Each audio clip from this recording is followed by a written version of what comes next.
ازيكم عاملين ايه؟ بقالي فترة كبيرة جدا ما عملتش فيديوهات عن الدايت عشان انا كنت شخصيا زهقانة ومليش مزاج اعمل دايت خالص، او اعمله يومين ثلاثة اسبوع وبعدين ازهق اقعد كذا يوم فري.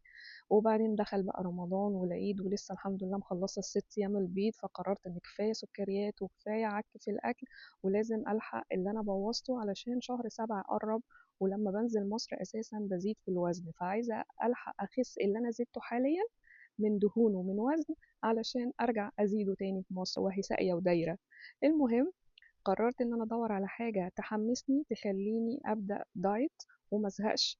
فكان في حد على الانترنت متابعاها بقالي فترة، كوتش في امريكا، فرنسوية. هي بتعمل البلان بتاع الدايت وكمان بتديني التمارين اللي اعملها، وعندها ابلكيشن فيها اسئلة كده برد عليها، وعن طريق الاسئلة اللي جاوبتها هي بتعرف تعمل لي البلان بقى سواء في الاكل او في التمارين. بدأت معاها فعلا النهارده، وان شاء الله عشان اتشجع واشجع الناس اللي زي احنا كتير اللي عكينا في فترة رمضان والعيد وعايزين نخس اللي زدناه. فعشان اشجعكم وتشوفوا الاكل اللي انا هاكله حلو كمان في الاكل ان هي بتحطه بالوزن بتاعه، وكمان الكالوريز وكل حاجة بتاعت الوجبة، بتقول الكالوريز بتاعت الوجبة كام كالوري. فدي حاجة كويسة عشان الناس تبقى فاهمة اللي يقدروا يزودوا أو يقللوا على حسب احتياجهم هم اليومي. فأنا النهاردة بدأت صورت الفطار والسناك، ولسه بقى هصور الغدا.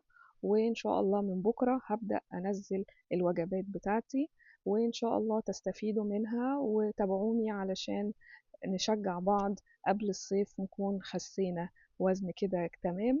يلا أشوفكم بكرة.